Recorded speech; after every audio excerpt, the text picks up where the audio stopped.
Hey everyone, I wanted to just share a little bit of, or felt guided to share a little bit of my grief story and how that also has played out in my life, affecting my connection with my divine masculine. And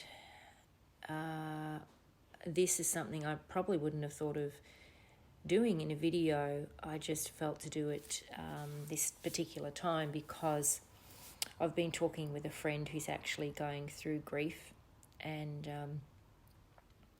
he is I've just been listening to him basically and holding space and letting him know that I am there to listen, to talk whatever he feels like he wants, and it kind of actually got me thinking about the grief I went through, and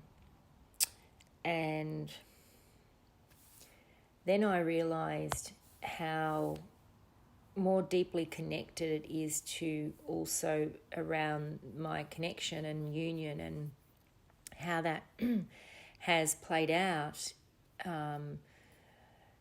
in the last years and all that sort of stuff. And I just felt that maybe my experience could help someone else out there, because there was a few things that came to light and I was like, oh, okay, now I understand why I blocked in this area, or I was blocked in that area, or I did this or I did that.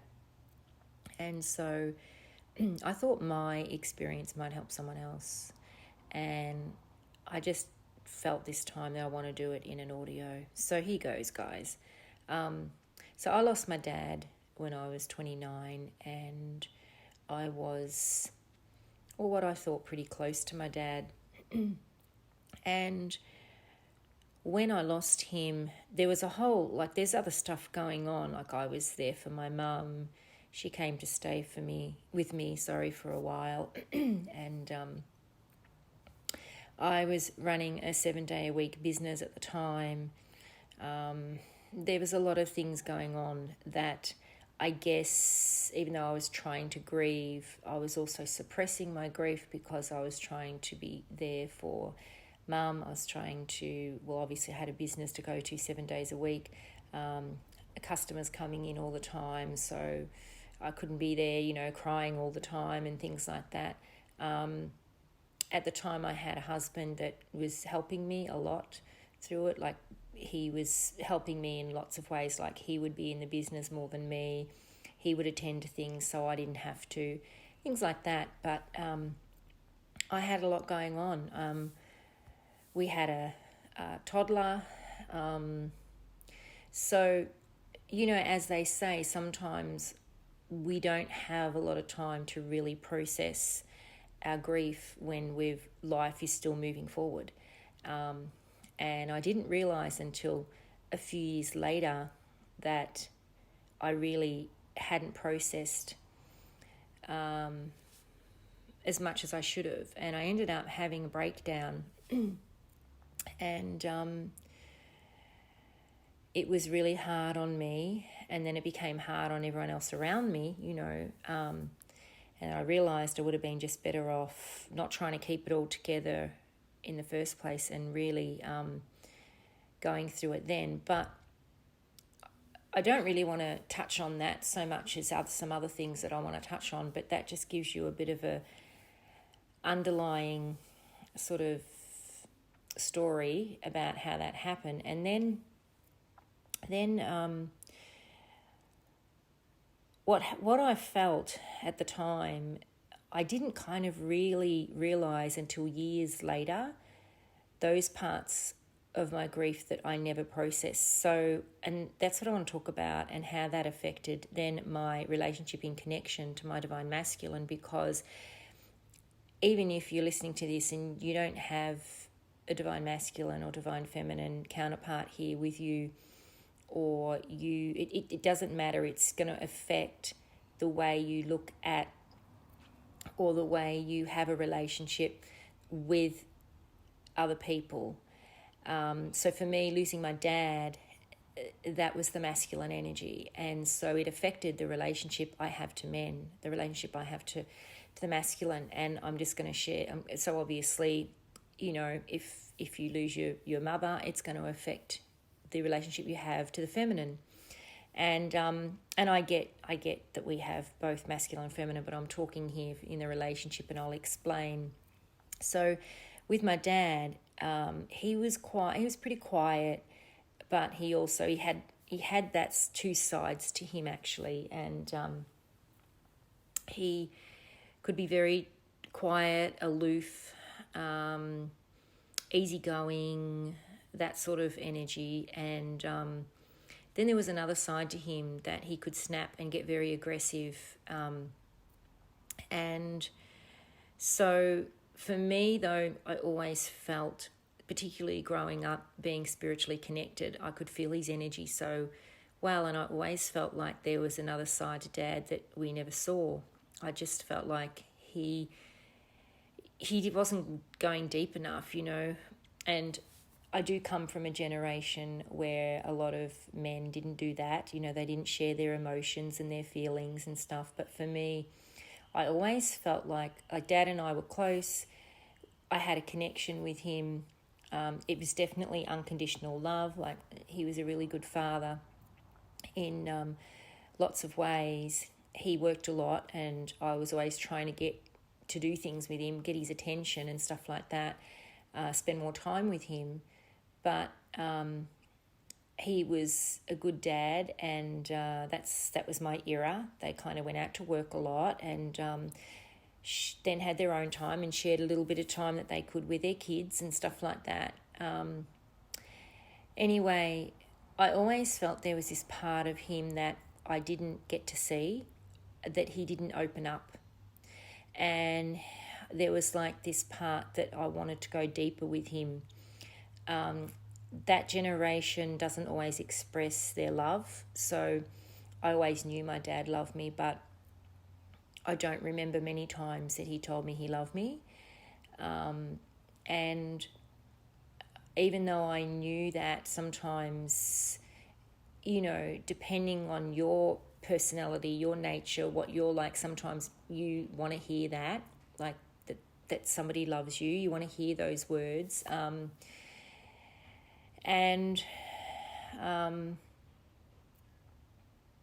So, but at the same time, there was never a time, and when I think back now, that I ever thought Dad doesn't love me. I did think Dad doesn't spend a lot of time with me or pay a lot of attention to me or things like that. But when we did have they were quality times. So not quantity, but quality. But even all those times that I was with him, and I used to make sure I joined him on things that he really loved to do, so that we could spend more time together, you know. So we were quite close. So like, he loved fishing, and we had a boat, so I would go out fishing with him a lot, and we'd go as a family as well. And then he loved to play golf, so I would sometimes go out and tag along, and I wouldn't play golf, you know, when I was younger, but I'd just watch him and tag along with him. He played in tournaments and things like that, so I was there with him. And he also drove trucks, so I would be in the truck with him. So anything I could kind of be involved with to spend more time with my dad, I would, if he opened, like, if he allowed me to. So if he was opening that door for me to do that, I did that. Anyway, but there was still this side to him that I felt very blocked off, and so when he passed away and I was 29, I felt really deprived of that part, that I did not get that closer connection with him. I felt like there was something missing, and that was really hard in my grieving process, because I'm like, I'm never going to get that now. I'm never going to get to reach him deeper.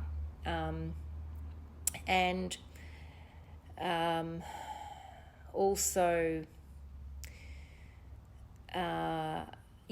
so I just wasn't going to get the answers that I guess I've been waiting my whole life. But what made it feel worse when he passed away is that as an adult, our adult relationship that we had was really progressing. So as I became an adult, and then we were sharing more and more and more, right? And I thought I was actually getting to the part where adult to adult with my dad, he would open up more. And he became sick when he was, when I was 27, and I was 29 when he died, yeah. So he became sick when I was almost 28. And so what I did is I also ran it. He passed away of small cell lung cancer. And even though he hadn't smoked for years, he had been a heavy smoker prior to that his whole life. So I guess it was an addiction, but, to smoking, because smoking is an addiction if you have to have cigarettes every day and whatnot. So he had an addiction, and I think what made it worse is that from a young child, because I could read energy and I could see into the timelines because I was very spiritual and everything, I could see that my dad, I used to say to him and beg and plead with him to please stop smoking, because I could see that the future timeline was that he was going to get lung cancer.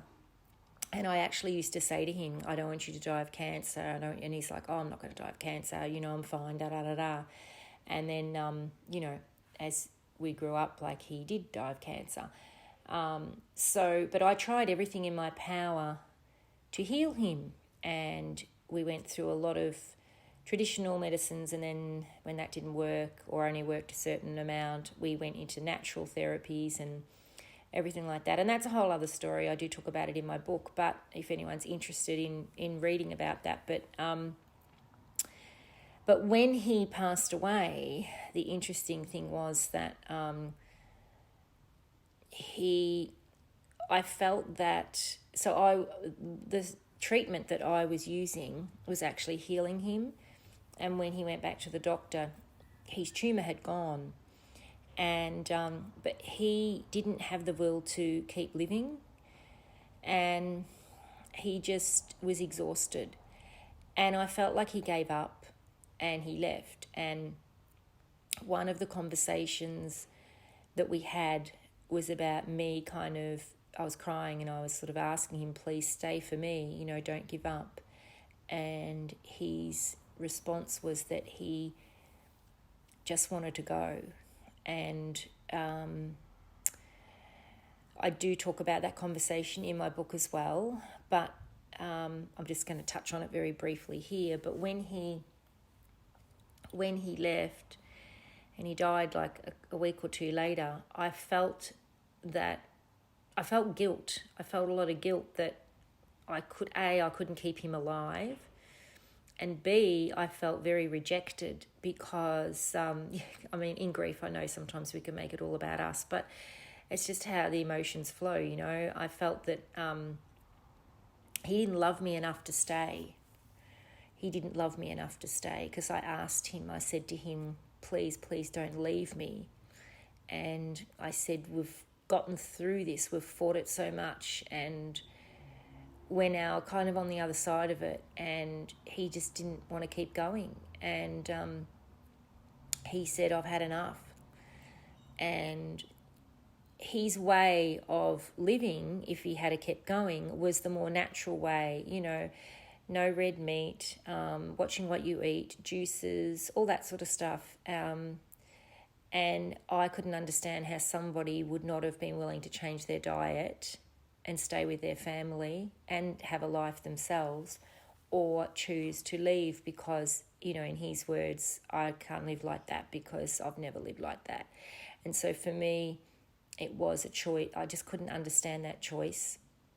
At the time, I lived really toxic-free and in my home and everything, and I just couldn't understand why you would not want to enjoy life still and change your diet to still be here. It's a gift, to be here. And but he didn't see it that way, and I took it. I took it as a rejection that he didn't want to stay for us, even though I begged and pleaded with him to please not go, to please stay. And even if he didn't want to stay for himself, stay for me. stay for my mum, stay for his wife. And he left. And so I was a little angry too, and then I felt rejected for a long, long time. So I had all this grief of, oh my God, he's gone. I'm never going to get to the deeper connection that I've always wanted with him my whole life. And then on top of that, I couldn't keep him alive.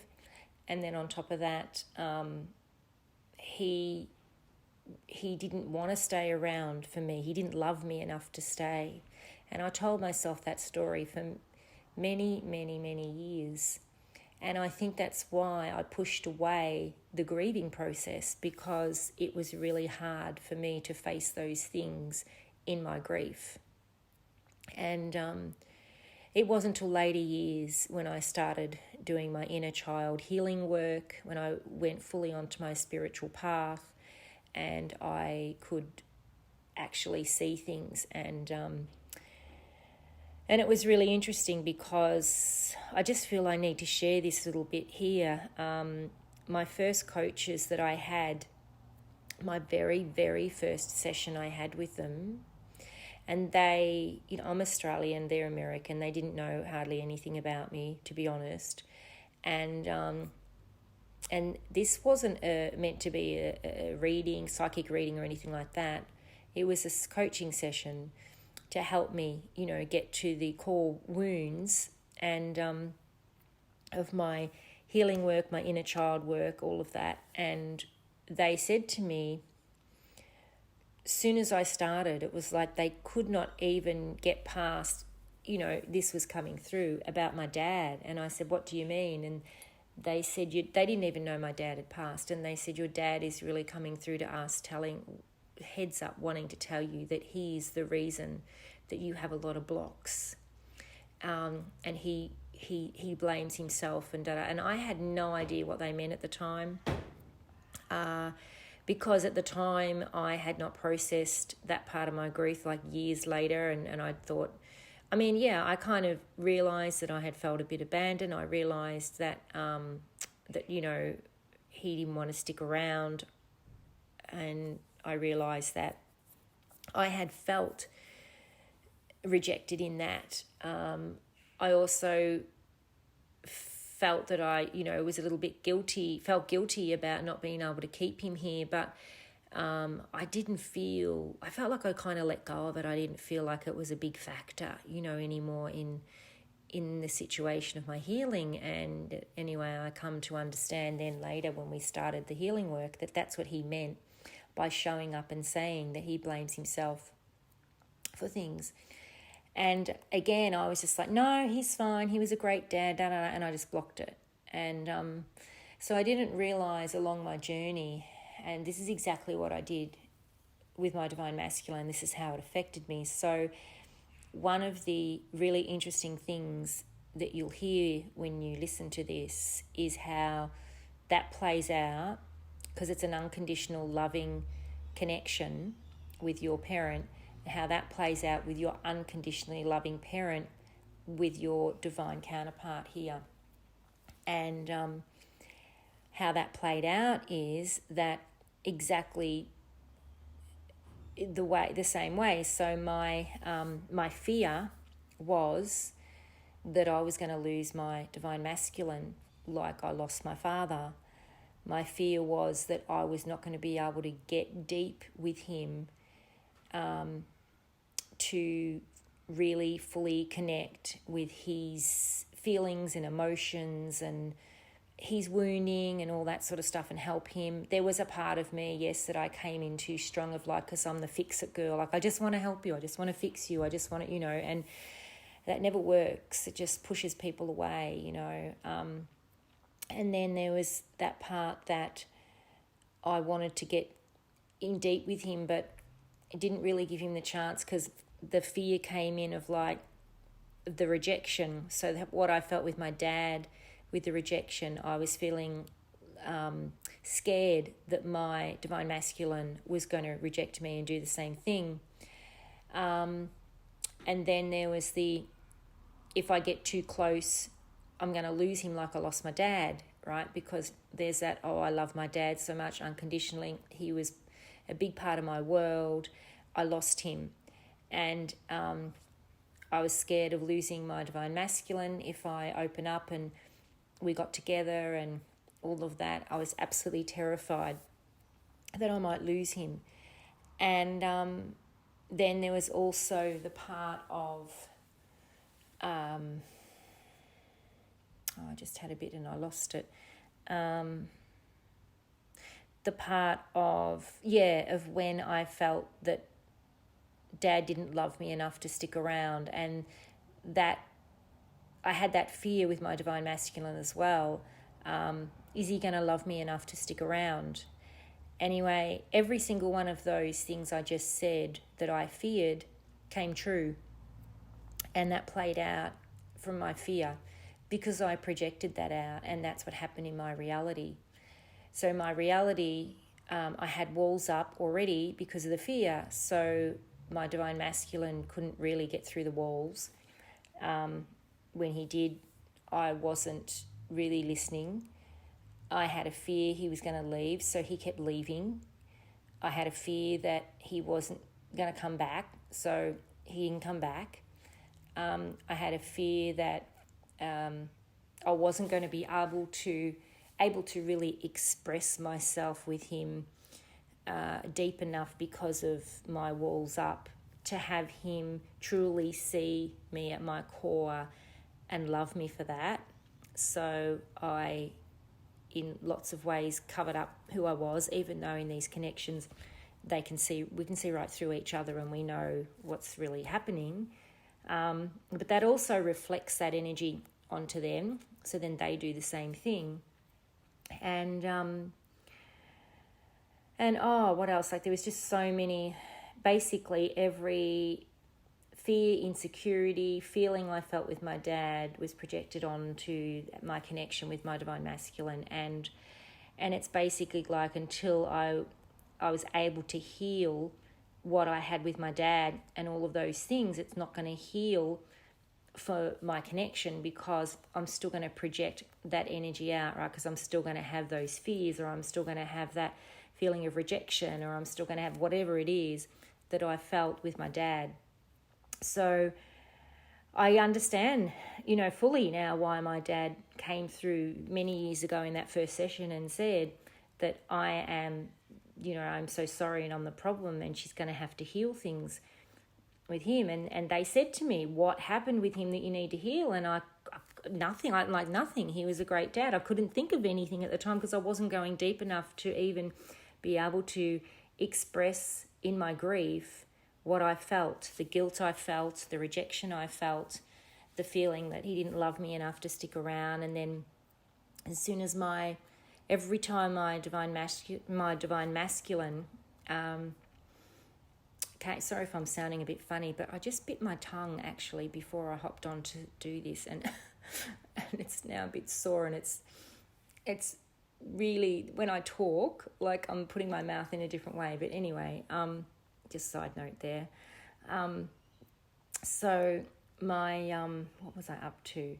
Yes, so he kept coming, and then he'd leave and coming and leave and coming and leave and coming and leave and back and forth and like that, leaving, running away, all that, because I guess I was giving off that energy where I was shutting down, like I was too scared to go the deeper distance, because of so what I was afraid of is exactly what he was playing out, right? Because that's in the energy.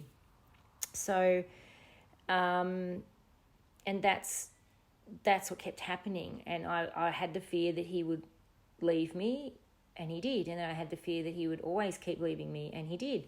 And then when I have the fear of, I'm not enough, our love's not enough for him to stay around, okay? And then when he left and he went with someone else, I just kept like beating myself up all the time, saying that what's like, I knew our love was enough, but it was me, And that's all that, it's all connected to our worthiness as well. You know, I had a lot of healing to do in with my unworthiness. And again, like people say, yes, we have to do all the self-healing, self-love, come back to ourselves. But we grow up and we have people in our lives that we're connected to, and that is always going to affect how we show up with those connections and wounds, is how it's going to affect the connection with our true divine counterpart and also those others around us. But because we have an unconditional loving connection, and it has to come back to that unconditional love with our divine other, it's different to other people in your life because we don't really have an unconditional connection, even though and love, even though people would like to say they do. We don't really with other people. There's always conditions put on things. So those wounds with my dad and around the grief and around all those things, I didn't grieve properly at the start to process that. If I had grieved properly and processed my feelings, so my feelings of exactly what I said, feeling like he didn't want to stick around for me, he didn't love me enough to stay, he didn't love himself enough to stay, he didn't love my mum enough to stay. You know, it had nothing to do with that, but that's the story I was telling myself. You know, I couldn't heal him. We went to so many different natural therapists, and I was doing everything from making our own capsules at home. I was getting ingredients sent in from different parts of our country around Australia and making our own capsules for him and all sorts of stuff. I studied and studied and studied how to heal him. You know, you name it, I did it. And my thing was on, I still couldn't keep him alive. And the more frustrating thing was that actually it did heal him, but then he'd had enough, you know what I mean? Like it was a bit of a road to still keep going, but he was on the up and up. And so I just couldn't bear to lose him, and I did all that. And then that's another lesson that we learned, that it's not really up to us.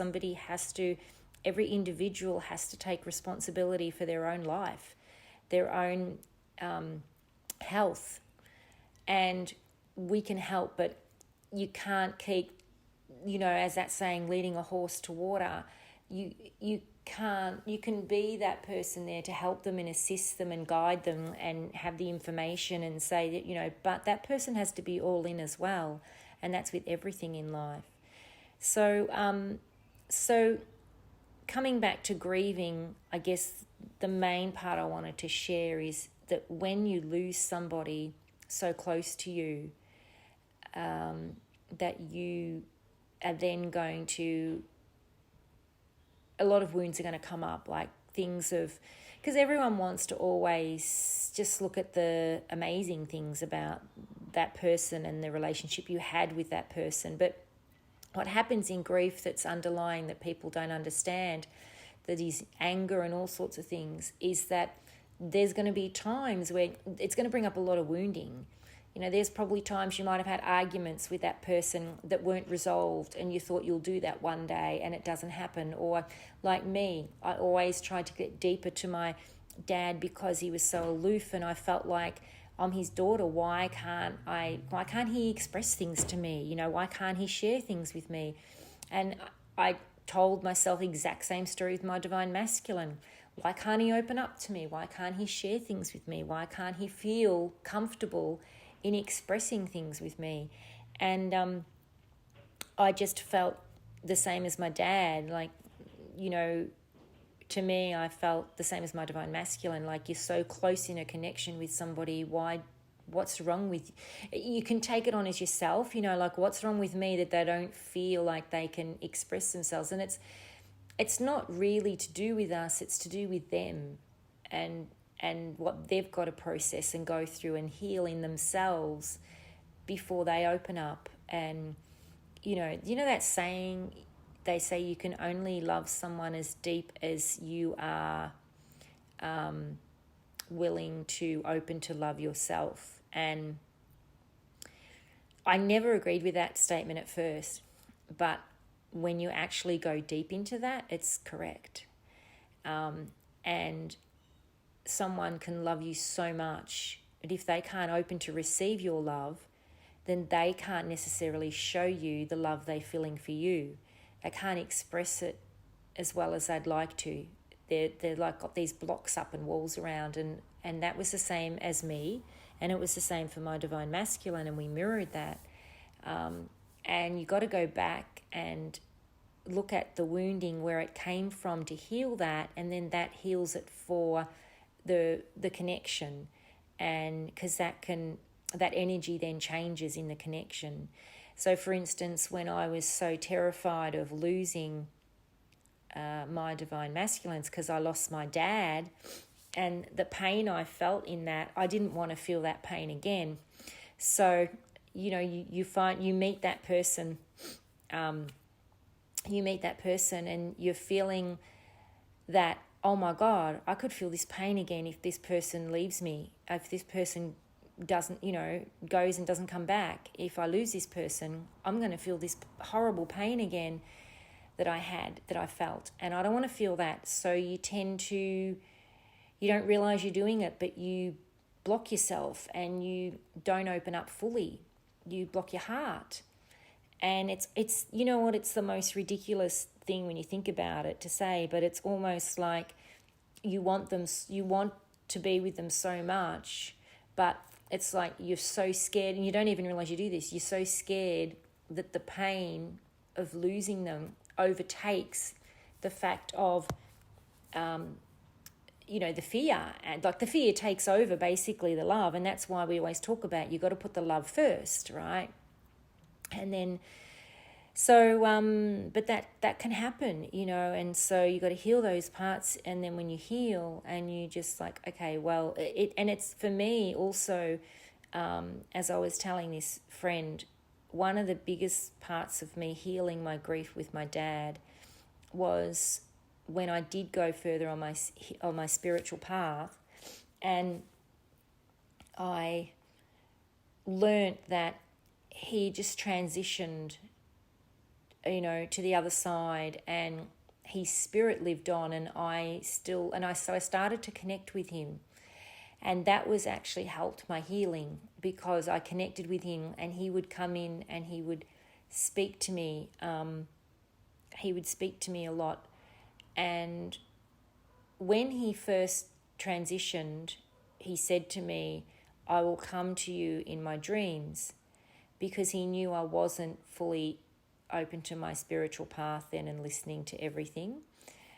But obviously I was to get a message from him. And so he did. So for many, many years, I used to have dreams, and he'd pop up in my dreams, and he'd tell me messages in my dreams, things that were going to happen, and that things did happen that way. And so I communicated with him in my dreams.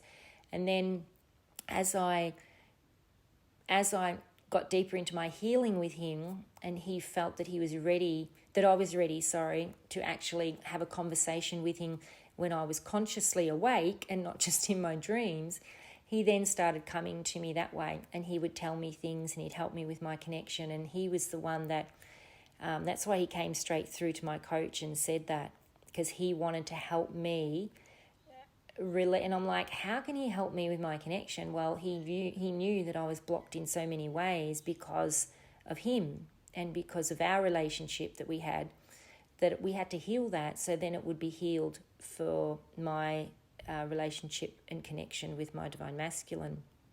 So it's very interesting how it all plays out, and I'm sure I could, if I thought about it long enough today, I could think of, many other things of how it's played out with my divine masculine. But they're the main things I wanted to share, and that kind of helps a bit with grief. Like, I could keep talking, but I guess there's not a lot more to say, in that you really just have to go through the process. But to anybody that is grieving, what I would say is that don't do what I did and block it off and suppress it. And it's gonna hurt, but try and see where that pain is. Try and see, because what I find is people will go through their grief, but again, everyone likes to only think of the nice times, the good times, I'm missing them so much, I want them back, but it's not realistic, because in this world, we do have fights with people. They do disappoint us, we disappoint them, there's a whole thing. And so, we're all human, we're spiritual beings in these earth suits, but you know what I mean. And so part of the grieving process is allow yourself to feel when they may have hurt you, to feel when you may have felt rejected by them, to feel when you may have felt abandoned by them, or that they didn't love you enough. Or if you're feeling like, oh my God, now they're gone, and, he or she could have told me they love me more, or I could have told it, whatever, face that and let that go. Forgive both parties, whether it's you saying it or them saying it, or you not doing it or them not, whatever, and let that go. And like I said, it was easy when I realised that I could always still have a connection with him and his spirit on the other side. So it's really interesting. I think and one of the other interesting things is, before I even knew that these wounds were part of my healing process, I was feeling like, oh, why do I feel this energy that I don't want to speak to my dad when he comes through? Why do I keep pushing him away? Why do I keep and I couldn't understand it, because I'm like, why would I not want to speak to him? And I did that for several years. It was hard for him to come through and talk to me, actually, because I just kept feeling like, no, go away, Dad, go away. And I'm like, why am I saying that to him? And then as soon as I started to really look at it, see, I was blocking it again. And when I started looking at it, and I just one day I just sat down, I'm like, okay, I can't do this anymore. Why? Why am I keep pushing him away? Why am I pushing his spirit away when it comes in, and I'm giving him the feeling like I don't want to speak? And then as soon as I said that, I was shown everything. I was shown what I still had in me that I was afraid of hearing from him, and that's what it was. I didn't want to hear anything he had to say in case it was going to hurt me anymore. And that's played out too with my divine masculine. There's times where I'll talk, but I put up the energy. I don't tell him I don't want to hear what he's got to say, but I'll put up the energy of being afraid of hearing what he's going to say back, because in case it hurts me, in case he says something that's going to hurt me. And I don't just mean something like more superficial, like, oh, well, you give me the shits when you don't do the dishes. I don't mean things like that. Like, that's nothing. Or, you annoy me the way you fidget in bed or anything. I'm not talking about those sort of things. I'm talking about a deeper feeling, because my dad didn't express his love so much for me. So for me, it's been a fear of, is my divine masculine going to tell me he doesn't want me like my dad didn't want to stick around for me? And that's basically what it was. So that was the deeper underlying. But again, I had to heal that part in me and surrender my union, surrender to my soul, surrender to our soul, basically.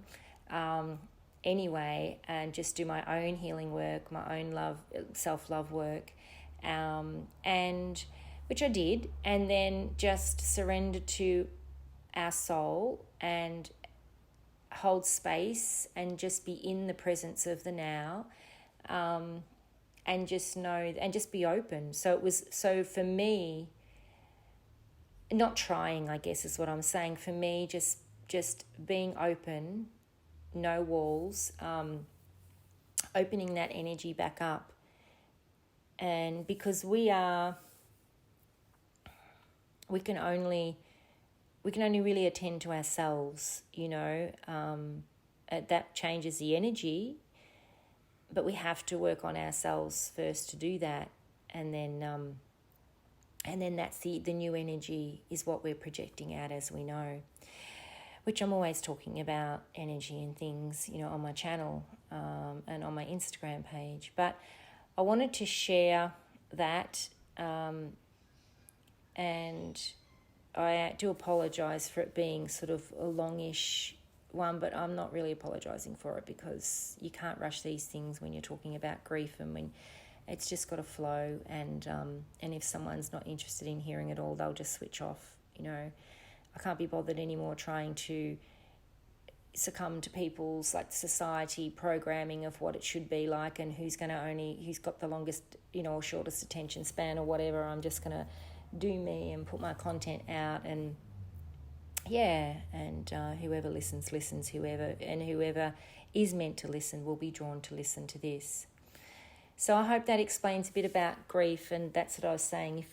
If you are going through any, I really hope you get something out of that, and or if maybe you think you're not going through any, but for me, like I said, my dad passed away, transitioned many years ago. So you could go decades without realizing you have wounds around grief and wounds around the relationship you have with that person, and every day you're still going to be playing out a story, or unconsciously that's in your subconscious, that's blocked, that you don't know about, that is going to carry out to the new relationships you have. And like I said, my dad was gone long before I met my divine masculine. So if I had healed those wounds back then, I wouldn't have then projected that onto my connection and relationship with him, because I would have healed them. I would have had them healed, but I didn't know that. I didn't kind of realize they existed. So that was, as soon as he came in, and as they do mirror, and then I had to then go on another healing journey, not with just ourselves as we do in our other wounding, but with the grief process with my dad. And even when I wrote my book, I had a bit in there about my dad, but there was still parts I left out because I wanted to honour him and his spirit. But I didn't put in my book. There was some really hard times I had with him, because he had a split personality, and he could get very angry and violent, and there was two sides to him, and so I think that was another thing that triggered me with my divine masculine, because he was so much like my dad in that he's aloof and he's just easygoing, and he keeps a lot to himself. He's very deep. He doesn't share a lot of his true feelings. He kind of just wears a lot of masks like that, like my dad did, and I could feel that I couldn't really get deeper. But then obviously he couldn't get deeper in me either, because I was doing the same thing. But I think that was another thing, that because I'd lived with my dad and he had that other side, I was frightened of that. Did my divine masculine have that side? And he didn't have that side. He never showed me that side.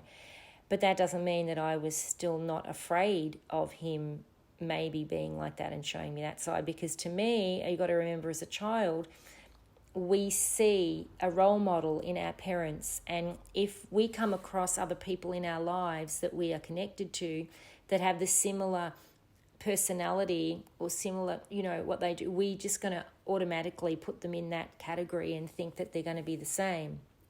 So I think that was it too. I was always afraid of my divine masculine, yelling at me or getting angry or fighting, because my dad used to hate fights and arguments and yelling, because my dad used to just roar, and he would be yelling at my mum, and there'd be fights, and so I just grew up hating it, going off in my room, sitting in the corner, whatever, and we don't realise at the time how much it affects us as a child, and then we grow up, and and there was times I was really, really scared of him, when I spoke up, and he would get aggressive and angry with me. And So all of that played a factor as well in my connection. And then, you meet your connection, like I said, which is the representation. It's like an unconditional love. And you kind of automatically think it's going to be like what you've had with a parent, and it may not be anything like it at all. But that's what your little story in your head's telling you. So, okay, I'm going to wrap it up now. 45 minutes. Thanks, guys, for listening. I just felt like this might help somebody, and I think it's helped me too, to actually just talk about it. I guess it's not something I really talk about, and I would love to have the opportunity one day to explain all of this to my Divine Masculine and talk to him about it, because these are things that, I didn't know then. But,